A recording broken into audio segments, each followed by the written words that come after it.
전리저기압의 소용돌이가 쿠리열도 부근에 여전히 정체되어 있는 상황입니다. 전리저기압은 구조적으로 하나의 강한 중심을 가지고 있는 특징이 있어 그 움직임이 대단히 느리고 제한적입니다. 당초 예상으로는 편서풍을 타고 동쪽으로 이동할 것으로 보였지만 현재는 편서풍의 흐름을 놓친 것으로 보이며 그 자리에 머물면서 며칠째 위성 영상상에서도 사라지지 않고 명확히 포착되고 있습니다. 이러한 정체 상황은 북태평양 상층의 흐름이 평년과 다르게 매우 약해졌거나 고기압과 저기압 사이에 상호작용의 변화가 생겼기 때문으로 보입니다. 전리저기압은 태풍과는 다르지만 해수면에 강한 영향을 주기 때문에 그 위치에 따라 해안 지역의 기상 상황도 변동성이 큽니다. 한편 우리나라 상공에는 옅은 구름층이 지나가고 있는 가운데 대기 중에는 육안으로 식별이 어려운 황사 성분이 포함되어 있습니다. 현재는 구름에 가려 시야가 뚜렷하지 않지만 이 구름대와 함께 서쪽에서부터 짙은 황사띠가 점차 접근하고 있습니다. 이는 몽골 고원과 중국 내륙에서 발생한 황사 입자가 편서풍을 타고 우리나라까지 이동해오는 것으로 대기 중 미세먼지 농도를 급격히 악화시킬 가능성이 있습니다. 기상청에서는 이와 관련된 특보를 발효하고 있으며 4월 18일 금요일 오전 6시를 기준으로 울릉도, 독도, 흑산도, 홍도 지역에 강풍주의보가 내려졌습니다. 이 지역들은 상대적으로 우리나라 본토에서 떨어진 외딴 섬 지역이지만 해상에서 발생하는 기압차의 영향으로 강한 바람이 지속되고 있습니다. 또한 동해 일부 해역에는 풍랑주의보가 내려진 상태로 높은 파도와 거친 물결이 예보되어 있어 항해나 조업 중인 선박들의 각별한 주의가 요구됩니다. 4월 17일 목요일에는 전국적으로 매우 높은 기온 분포를 보였으며 특히 강원도 삼척 신기 지역의 기온이 29.7도까지 치솟으며 30도에 육박했습니다. 이처럼 이례적으로 높은 기온은 태백산맥을 넘어 불어온 고온건조한 바람, 이른바 팬 현상, 페인 퍼나먼한의 영향으로 분석됩니다. 지도상에서 핑크색 및 붉은색으로 표시된 지역은 기온이 25도 이상을 기록한 곳들로 점차 이 고온 지역이 남부지방까지 확산되고 있는 모습입니다. 아직 4월 중순밖에 되지 않았음에도 이렇게 높은 기온이 지속된다면 올여름 기온이 평년보다 더 높을 수 있다는 우려가 제기되고 있습니다.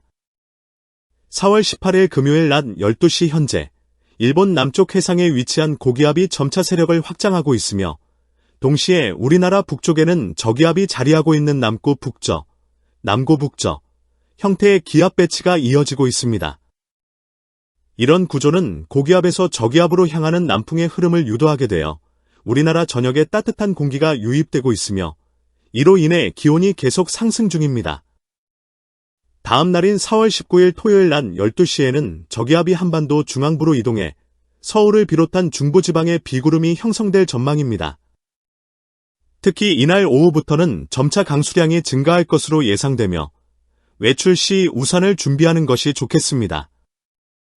그리고 4월 20일은 24절기 중 하나인 고구, 곡구로 이름 그대로 곡식에 내리는 이로운 비를 의미합니다. 공교롭게도 고구를 하루 앞두고 실제로 비가 내릴 것으로 보여 절기상 의미와 맞아떨어지는 날씨가 펼쳐질 것으로 보입니다.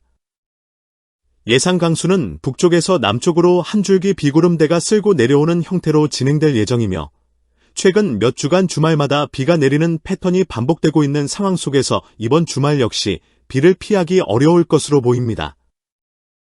특히 중부지방은 늦은 오후부터 점차 비가 시작될 것으로 예상됩니다. 마지막으로 남반구의 사이클론 관련 소식을 덧붙이면 최근 오스트레일리아 북부 해역과 인도양 부근에서는 여러 개의 열대 저기압이 동시에 발생해 태풍급 강풍과 강수량을 동반하며 해상 운항에 큰 영향을 주고 있습니다. 이와 관련한 자세한 정보는 다음 기상 업데이트에서 계속해서 전해드리겠습니다. 호주에서 괴물 같은 사이클론 에롤이 발생했습니다. 최근 보기 드문 이례적인 사이클론으로 전문가들도 놀라움을 금치 못하고 있습니다. 현재 호주 북서 해역에서 강한 회전을 일으키며 접근 중인 열대성 사이클론의 이름은 별표 에롤, LL, 별표입니다. 이 사이클론은 최근 몇 년 사이에 발생한 열대 저기압 중에서도 손꼽힐 정도로 급속하고 이례적인 속도로 발달하고 있습니다. 호주 기상청의 기상 전문가들조차 에롤의 성장 속도에 혀를 내두를 정도입니다. 그들은 괴물급 사이클론 니라는 표현을 사용할 정도로 이번 사이클론의 위력을 경고하고 있습니다. 사이클론 에롤이 괴물로 불리는 가장 큰 이유는 바로 그 폭발적인 성장 속도입니다. 에롤의 최대 풍속은 무려 시속 260km에 달하며 초속으로 환산하면 약 72ms에 이릅니다. 이는 가장 높은 등급인 카테고리 5에 해당하며 역사적으로도 매우 드문 최강 사이클론 중 하나로 분류됩니다. 전문가들은 이 사이클론이 조만간 호주 북서부 해안에 상륙할 것으로 보고 있으며 그 피해 규모에 대한 우려도 커지고 있습니다. 미국 합동태풍경보센터 JWC에서 제공한 분석 자료에 따르면 에롤은 불과 하루 만에 믿기 어려운 수준으로 발달했습니다. 4월 16일 난 12시 기준으로 에롤의 중심기압은 919헥타르로 측정되었고 최대 풍속은 시속 260km에 이르렀습니다. 하지만 단 하루 전인 4월 15일 난 12시에는 카테고리 2 수준에 불과했으며 최대 풍속은 시속 100km, 중심기압은 992헥타르였습니다. 즉, 24시간 만에 풍속은 160km 이상 증가했고 기압은 무려 73배나 급강화한 것입니다. 이런 변화는 일반적인 저기압에서는 상상하기 어려운 수치입니다. 예를 들어 온대 저기압의 경우 24시간 동안 기압이 24헥타 이상 하강하면 폭탄 저기압, 밤 사이클론이라고 부르며 이는 대기학적으로 매우 위협적인 현상으로 간주됩니다. 그런데 사이클론 에롤은 그보다 거의 3배에 가까운 속도로 중심기압이 떨어졌습니다. 즉, 단순한 폭탄 저기압 수준을 훨씬 뛰어넘는 초이례적 현상이라 할 수 있습니다. 기상학에서는 24시간 동안 기압이 40배 이상 하락하는 경우를 급속 강화, 레피드 인텐시피케이션라고 분류합니다. 에롤은 이 정의를 넘어서 그 자체로 하나의 기준이 될 정도로 놀라운 강화 속도를 보였습니다. 전문가들은 그 원인 중 하나로 해수온의 상승을 지목하고 있습니다.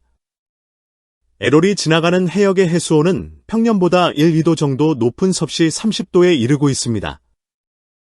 이는 사이클론이 에너지를 흡수하는 데 최적의 조건으로 엄청난 양의 수증기를 대기로 공급해 사이클론의 급속한 발달을 촉진합니다. 더 놀라운 점은 현재는 보통 사이클론 시즌이 끝나는 시기라는 점입니다. 통상적으로 이 시기에는 사이클론 발생 빈도와 세기가 점차 약해지는 파장기에 접어드는데 에롤은 그런 분위기를 아랑곳하지 않고 정면으로 반기를 들며 전례 없는 속도로 성장하고 있습니다. 그렇다면 과거에도 이와 비슷한 사례가 있었을까요? 비교적 최근 사례 중 하나는 2015년 10월에 발생한 허리케인 패트리샤입니다. 이 허리케인은 10월 22일 난 12시에 카테고리 2 등급으로 최대 풍속 시속 165km, 중심기압 969헥타르로 관측되었습니다. 그런데 불과 24시간 후 10월 23일 난 12시에는 무려 카테고리 5 슈퍼허리케인으로 발전하면서 최대 풍속 시속 345km, 중심기압 872헥타르로 변화했습니다. 중심기압이 97헥타르나 급락한 것이죠. 당시 패트리샤는 멕시코 상륙 직전까지 기록상 관측된 가장 강력한 허리케인으로 남게 되었습니다. 하지만 그보다도 더 충격적인 사례가 존재합니다. 별표 1953년 태풍 제13호 테스.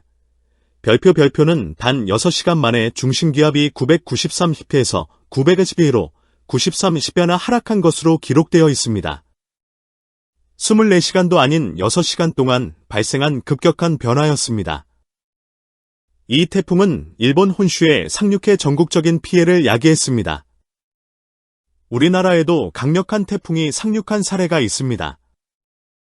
2022년 태풍 제11호 흰남노는 8월 28일 발생한 뒤 이틀 만에 카테고리 5 수준의 슈퍼태풍으로 성장했습니다. 8월 29일 오전 6시에는 최대 풍속 시속 140km, 중심기압 978헥타르의 비교적 평범한 수준이었으나 하루 뒤인 30일 오전 6시에는 최대 풍속 시속 240km, 중심 기압 928힩으로 강화되어 24시간 만에 기압이 50힩나 하락했습니다. 흰남노는 그 후 더욱 발달하여 8월 31일에는 최대 풍속 270km, 중심 기압 911힩로 전성기를 맞이했습니다. 이후 한국의 경남 거제시에 상륙하여 막대한 피해를 안겼습니다. 최근 기후변화와 해수온 상승 등으로 인해 이러한 급속 강화형 열대저기압이 점점 더 자주 발생하고 있습니다. 특히 상륙 직전에 급속 강화되는 경향이 두드러지고 있으며 이는 피해 규모가 더욱 커질 수 있음을 시사합니다. 올해는 아직까지 동아시아 해역에서 태풍이 발생하지 않았지만 평년 평균 약 25개 태풍이 형성되며 경우에 따라 5개 정도의 차이를 보이기도 합니다. 상반기에 태풍이 적게 발생하는 해에는 하반기에 집중적으로 나타나는 경향이 있으며 해수온의 상승은 향후 더욱 강력한 태풍이 발생할 가능성을 높이고 있습니다. 이처럼 이상기후와 해양 환경의 변화는 우리가 과거에 경험하지 못했던 새로운 양상의 기후재난을 초래하고 있습니다. 올 한 해 동안의 태풍 움직임에도 각별한 주의와 대비가 필요할 것으로 보입니다. 감사합니다.